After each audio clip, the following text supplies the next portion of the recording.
그래서 지금부터는 뭘 보냐면 이중 보존 등기요. 이중 보존 등기를 먼저 보면 이중 보존 등기는 첫 번째요. 등기 명의인. 등기 명의인이 동일한 경우하고 등기 명의인이 다른 경우가 있단 말이죠. 다른 경우 이렇게 두 가지. 만약에 등기 명의인이 동일하다. 그러면 먼저 등기가 유효이다. 먼저 된 등기가 유효이고, 그 다음에 두 번째 나중된 등기 있죠? 나중된 등기는 뭐가 된다? 무효이고, 이 무효인 등기를 기초로는 뭐가 안 된다? 등기부 취득시효. 그래서 등기부 취득시효가 인정된다, 안 된다? 안 되는 것이고, 등기 명의인이 다르죠? 다른 경우는 어떻게 된다? 먼저 선등기. 선등기가 원인 무효이냐 아니냐. 그래서 원인 무효이다. 그러면 후등기가 유효가 되고 원인 무효가 아니다. 그러면 선등기가 유효가 되죠. 이것을 우리는 이중 보존 등기다. 이렇게. 그 다음에 이제 우리가 등기에서 기본적으로 이제 해야 될 게 등기의 추정력이죠. 그래서 등기의 추정력이라고 하는 것을 보면 등기의 추정력. 먼저 보존 등기 추정력 있죠. 보존 등기 추정력은 아주 약하다고 그랬죠. 갑이 건물을 신축했는데 누가 앞으로 되어 있다? 을 앞으로 등기가 되어 있다. 을의 등기는 추정력이 있다 없다. 을의 등기는 추정력이 없다.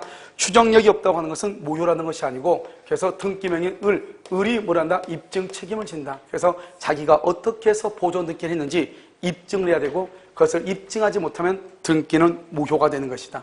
자, 두 번째는요. 갑이라는 사람이 사정을 받았죠. 그런데 등기는 누가 앞으로 있다? 을 앞으로 등기가 되어 있다. 을의 등기는 뭐가 없다? 추정력이 있다 없다? 없다. 이렇게. 자, 세 번째는요. 을이라는 사람 앞으로 등기가 되어 있죠. 을 앞으로 등기가 되는데 갑이 매도 사실, 갑이 을한테 매도했다는 사실을 부인을 해. 사실을 부인했다고 하는 것은 을의 등기는 뭐가 없다? 추정력이 없다. 이렇게. 그래서 등기의 추정력은 보존 등기는 세 가지. 그 다음에 이전 등기가 있죠. 이전 등기의 추정력은 이전 등기는 첫 번째요. 등기 절차가 있어야 되고요. 그 다음에 등기 원인이 있어야 되죠. 이 등기 원인으로 뭐가 있다? 계약서죠. 이 계약서가 진정하지 않다.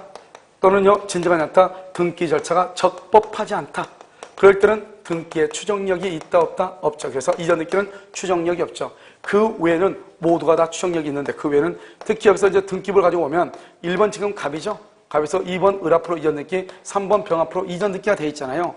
그럼 지금 병 앞으로 등기가 돼 있죠. 이 병 앞으로 돼 있는 등기는 등기에 추정력이 있다. 그럼 누구한테 추정력이 있는가? 전소유자. 여기서 전소유자라고 하죠. 전소유자뿐만 아니라 누구한테? 제3자에 대해서도 추정력이 있다. 그래서 우리가 시험에 나올 때는 전소유자에 대해서는 추정력이 있으나 제3자에 대해서는 추정력이 없다. 이렇게 주로 많이 나와. 그래서 이전 등기의 추정력은 누구에게나 다 추정력이 있다. 등기 절차가 적법하지 않다. 계약서가 진정하지 않다. 이것 빼고는 모두가 다 뭐가 있다? 추정력이 있다. 그 다음에 등기 특별조치법. 특별조치법상의 등기죠. 그래서 특별조치법상의 등기다. 특별조치법은 뭐냐? 계약서죠. 보증서죠. 보증서라든가 확인서죠. 보증서나 확인서가 뭐하지 않다? 진정하지 않다. 또는요, 뭐가 됐다? 위조가 됐다. 이런 경우는 뭐가 없다? 추정력이 없다. 이 정도는 추정력이 없다. 그 외 특별조치법은 모두가 다 뭐가 있다? 추정력이 있다. 그래서 우리가 등기의 보존 등기의 추정력을 보면 갑이 건물을 신축했는데 을 앞으로 보존 등기가 되어 있죠? 그러면 추정력이 없지만 특별조치법에 의해서 갑이 사정을 받았는데 특별조치법에 의해서 을 앞으로 보존 등기가 되어 있다. 그런 경우는 그 등기는 뭐가 있다? 추정력이 있는 것이다. 이렇게. 그 외에 이제 우리가 또 뭐가 있냐면 근저당권 등기가 있다. 근저당권 등기가 있다. 그럼 어떻게 할 것인가? 두 번째 가등기가 있다. 이렇게. 이 두 가지가 중요하죠. 근저당권은 종된 권리죠. 근저당권 등기가 있다고 하는 것은 피담보 채권의 존재가 추정되는 것이고, 가등기가 있다고 해서 어떠한 법률 원익, 그래서 가등기를 할 때는 보통 보면 매매예약을 하고 가등기를 하는데, 그러면 그 가등기의 원인인 매매예약이 있다고 추정되는가? 어떤 법률관계가 있다고, 매매예약이 있다고 추정된다 안 된다? 추정되지 아니한다. 이렇게.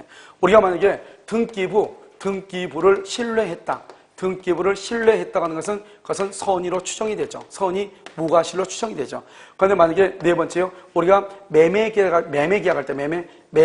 할 때는 등기 내용에 대해서는 뭐로 추정한다? 악의로 추정한다. 이건 왜 그러냐? 등기 내용이라는 것은 매매 계약을 체결하는 당사자는 등기부를 보고 계약을 체결했을 것이다. 이 말이죠. 그래서 저당권이나 근저당권이 있다고 하는 것을 알고 있다, 모르고 있다, 알고 있다. 그래서 등기 내용에 대해서는 악의로 추정된다. 이것을 우리는 등기의 추정력이라고 하는 것이고, 그 다음에 무효 등기 유용이라고 하는 것이 있죠. 무효 등기의 유용. 이 무효 등기의 유용이라고 하는 것은 뭐냐면 갑이 있고 을이 있으면 을이 갑한테 1억을 빌려주고 갑의 건물에 대해서 이렇게 저당권 등기를 하죠. 저당권 등기를 했는데 갑이라고 하는 사람이 1억 원을 변제한다 이 말이죠. 그러면 저당권은 어떻게 한다? 저당권은 말소 등기 없이도 뭐가 한다? 당연히 뭐가 된다? 소멸한다. 이것을 우리는 뭘 한다? 187조 이렇게 법률의 규정. 그러면 을 앞으로 되어 있는 등기는 뭐가 된다? 무효가 되죠. 등기가 무효가 되니까 이 등기는 뭘 해야 돼? 말소 청구를 해야 되겠죠. 그런데 이 등기가 말소가 되기 전에 이것을 병이라고 하는 사람이 저당권을 이전받고 저당권 이전에 부기 등기를 했다 할지라도 병은 저당권을 취득할 수가 없다. 이미 등기가 무효가 돼서 등기가 공신의 원칙에 의해서 병은 취득할 수가 없는 것이고, 이럴 때는요 이해관계인이 있어야 돼 없어야 돼? 이해관계인이 없으면 이 등기를 다시 사용할 수 있죠. 이것을 우리는 무효 등기의 유용이라고 하고, 그런데 무효 등기의 유용이라는 것은 표제부 등기, 사실의 등기의 유용은 안 된단 말이죠. 그래서 구건물을 철거하고 구건물의 등기를 신축건물의 등기로 유용할 수가 있다 없다? 유용할 수가 없다. 이것을 우리는 뭐란다? 무효 등기의 유용이라고 얘기하는 것이에요. 그 다음에 이제 우리가 물권의 소멸이죠. 물건이 소멸하는 경우가 있다 이 말이죠. 그래서 물건이 소멸할 때는 첫 번째 물건이 멸실이죠. 물건의 멸실. 물건이 멸실되면 어떡하냐? 원칙적으로 물건은 소멸하죠. 그래서 소유권은 소멸하는 것이에요. 그런데 물상대위를 할 수 있죠. 물상대위가 가능하면 소멸하지 않죠. 여기서 물상대위가 가능한 것은 뭐다? 전세권이 있고, 그 다음에 질권이 있고, 그 다음에 저당권이 있고, 방금 우리가 했었던 가등기 담보권이 있죠. 이런 것들은 물상대위하니까 소멸하지 않을 수도 있고, 가치적 변형물이죠. 그 다음에 또 어떤 것처럼 유치권은요, 물상대위가 있다 없다? 없죠. 그래서 유치권은 물상대위가 없기 때문에 물건이 멸실되죠. 그러면 유치권은 당연히 소멸하는 것이에요. 무슨 말인지 알겠죠? 자, 두 번째는 뭐냐면 우리가 이제 토지의 포락이라고 하는 것이 있어. 토지의 포락이요. 토지가 포락됐다고 하는 것은 우리가 이제 적용화청 같은 걸 얘기하는데, 일단 토지가 포락됐다. 그러면 포락 당시 그 물건을 수축했을 때 원래 그 물건의 가격하고 드는데 비용, 알겠죠? 그래서 복권은 복구 비용하고 비교해가지고 복구 비용이 현재 클 때는 우리는 토지가 포락됐다고 하고, 토지가 포락됐다고 하는 건 토지의 소유권이 뭐랬다? 소멸했다 이 말이고, 토지가 포락됐는데 다시 성토를 했다. 다시 성토를 했다. 그러면 이것은 무주의 부동산이다. 그래서 무주의 부동산이라는 것은 누구의 소유가 된다? 그것은 국유가 되는 것이다. 그래서 우리는 토지의 포락이다 이렇게 얘기하는 것이고, 그러면 여기서 뭐가 있냐? 혼동이라고 하는 것이 이제 나오죠. 그래서 혼동은 먼저 점유권하고 그 다음에 광업권은 혼동이 된다 안 된다? 안 되는 것이다. 혼동이 되면 어떻게 하냐? 물권은 절대적으로 소멸하죠. 절대적으로 소멸하는데 혼동의 원인이 무효이다.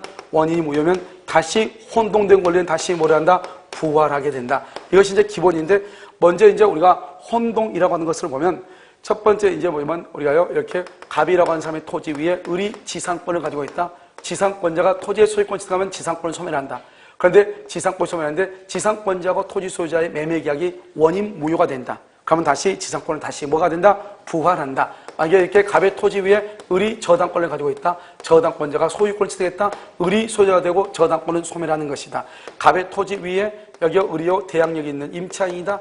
이 임차인이라는 사람이 소유권을 취득했다. 그러면 을이 소유자가 되고 임차권을 소멸한다. 그래서 임차권을 소멸하기 때문에 이 임차인은 보증금 반환을 청구할 수가 있다 없다? 보증금 반환을 청구할 수가 없죠. 보증금 반환을 청구하려면 갑이라는 사람한테 청구해야 되는데 자기 토지에 대해서 자기가 소유자니까. 그래서 보증금 반환 청구권도 혼동에 의해서 뭐가 된다? 소멸하게 되는 것이다. 이렇게 갑의 토지 위에 을이 1번 저당권이고, 그러면 여기 병이 2번 저당권이다. 그러면 1번 저당권이 소유권을 취득하면 2번 저당권 이해 당사자죠. 소멸하지 않고 자기가 소유자가 되면서 자기가 저당권자로 남아있죠. 이것을 우리는 뭐라 한다? 소유자 저당이라고 얘기하는 것이고, 2번 저당권이 취득하죠. 그러면 2번 저당권은 뭐가 된다? 소멸하는데, 문제는 2번 답에 정이 있다. 정이라는 가압류가 있다. 그러면 2번 저당권자가 소유권을 취득하더라도 가압류라고 하는 이해 당사자 때문에 2번의 저당권은 소멸한다, 소멸하지 않는다? 소멸하지 않는 것이고, 이렇게 갑의 토지 위에 을이 지상권을 가지고 있고 지상권 위에 병이 저당권을 가지고 있죠.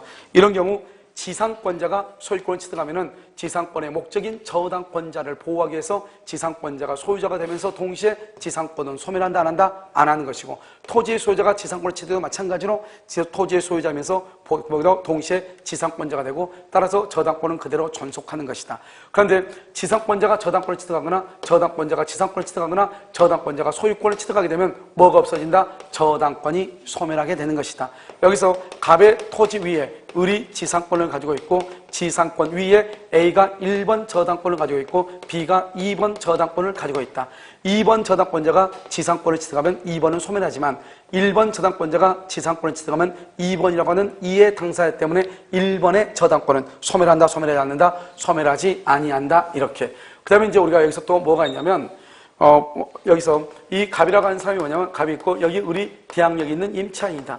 대항력은 임차인이고 여기 병이 저당권이 있다.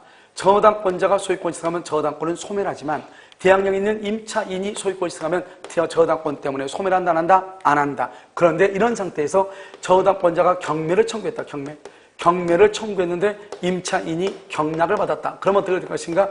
경매를 청구했는데 임차인이 경락받았죠? 저당권자가 경매를 청구하면 저당권은 말소 기준 권리이기 때문에 당연히 소멸하게 된다. 그러면 결국 임차인만 남는다. 임차인이 경락을 받았다는 것은 소유권을 취득했다. 그러면 자기 혼자 있다 소유권 취득했으니까 임차권도 소멸하고 자기가 소유자가 될 뿐이다. 이렇게. 그 다음에 두 번째는 이 갑이라고 하는 사람이 누구냐? 물상보증인이다.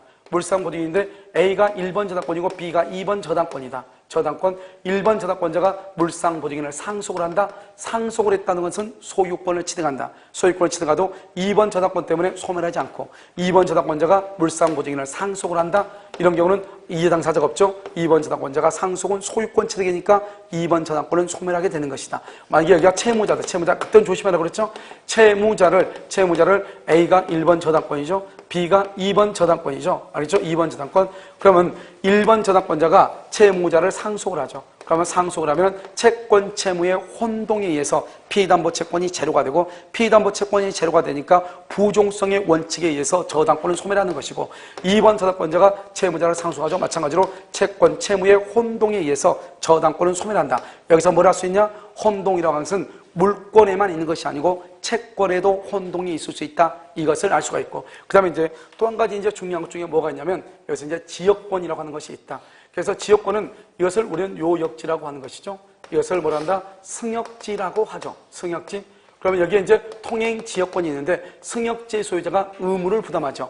그런데 이 의무를 면하기 위해서 승역지의 소유자가 요역지 소유자에게 자기 토지 부분의 소유권을 포기하죠. 소유권을 포기하는 것, 이것을 우리는 뭐라 한다? 지역권에 뭐라 한다? 위기라고 하고, 지역권을 위기하게 되면 이 토지에 대한 소유자가 요역지 소유자가 되기 때문에 여기서 지역권에 의해서 지역권이 혼동으로 뭐라 한다? 혼동으로 뭐를 해? 소멸하게 된다. 이런 말이죠.